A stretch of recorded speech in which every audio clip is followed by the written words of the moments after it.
can be hard finding learning activities which are easy to set up and engaging for kids.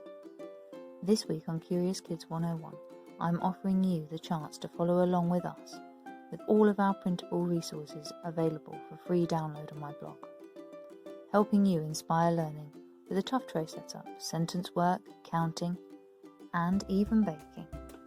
Starting with the Tuff tray, I really wanted to create a Tuff tray that would work on lots of levels and maximise the time my kids would spend learning from it and playing in it. To achieve this, I decided to have a vocabulary and writing focus for me to work on with them, and a storytelling element for them to enjoy more independently. Follow along and create these learning opportunities for your kids.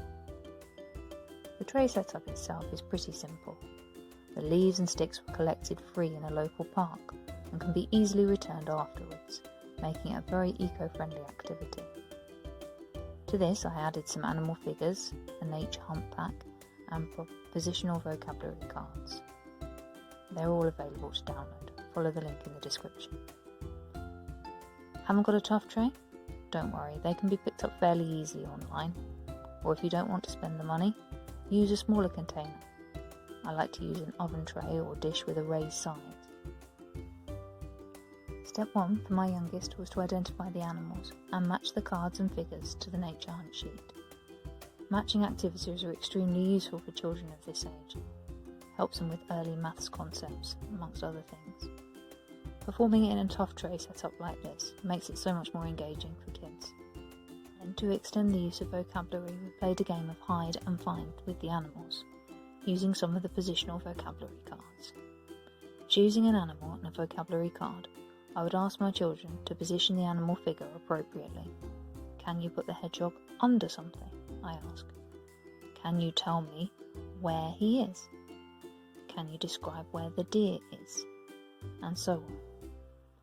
Although this game was played orally with my youngest, I used it to help my eldest develop his sentence construction in written form. From his orally constructed sentences, he wrote, "The hedgehog snuffled under the rough bark."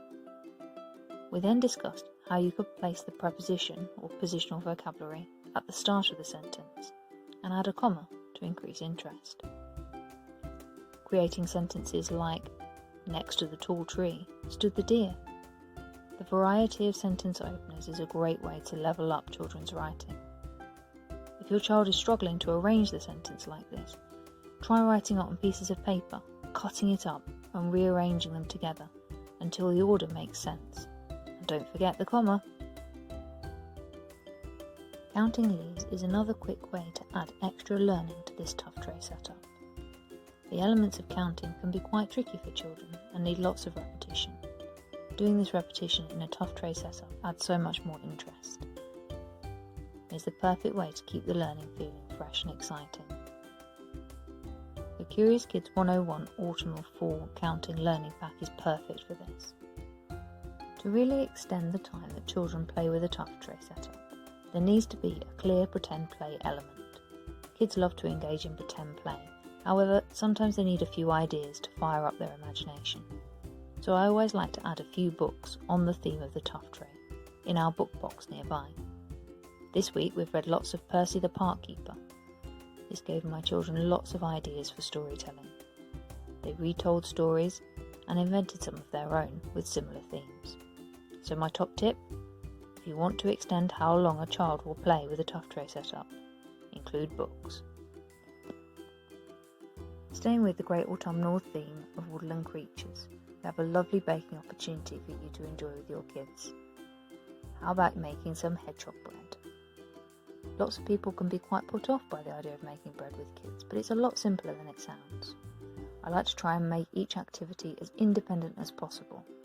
Although this can be tricky with some elements of cooking, there's plenty of top tips here for things you can do to make your kids as independent as possible while they bake.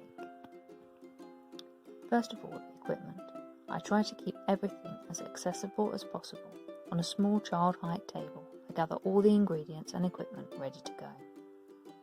My eldest is able to read many recipes, but it can be sometimes tricky to follow them if they're on a screen or in an adult cookery book. Making sure the instructions are in kid-friendly language can really help in activities like this, so I like to write out the method myself in a way that I know my child will understand. Measuring out ingredients can be tricky as well with small children.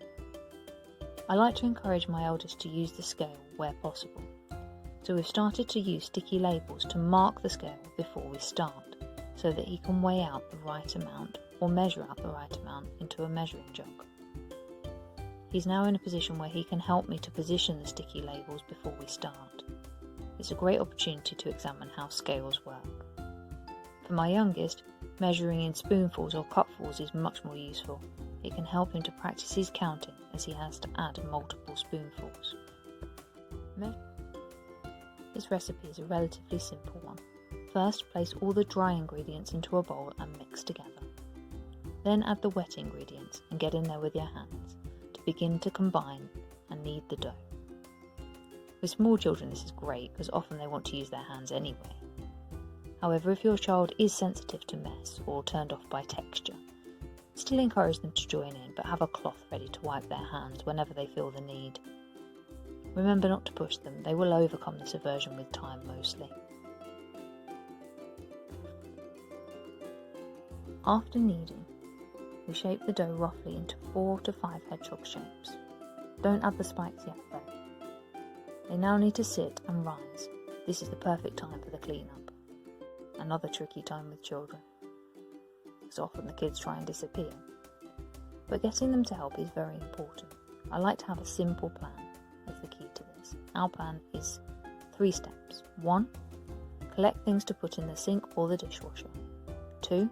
Put away any unused ingredients. That's normally my job. And 3. Wipe down the surface. While waiting for the hedgehog bread to rise will be the perfect opportunity to have a few conversations with your kids. Pose a few questions and see where the learning takes you. Once the bread has risen, it's time to add some spikes to the hedgehogs. This is a great chance to practice some scissor skills. It's a much more interesting way than just using paper, and gives a real meaningful purpose to the cutting. The cuts need to be pretty deep, and the spikes need to be separated a little. As the bread rises and bakes in the oven, this gap can close, so really make sure that it's very obvious. We also add raisins as eyes and noses, so our hedgehogs look extra cute. Finally, the hedgehogs are baked in the oven. After about 20 minutes or so, ours were ready. To check if they're done, simply turn them over and tap on the bottom. If it sounds hollow, then they're ready to come out. By this time, they'll also be a slightly golden colour. They'll need some time to cool, but after that, will be perfect to enjoy with a bowl of warm soup on a chilly autumn evening. Who wouldn't want to munch these for dinner?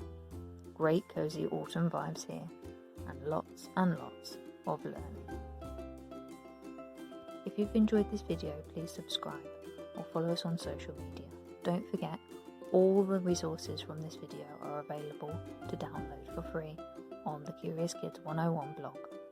See you again next time, and happy learning.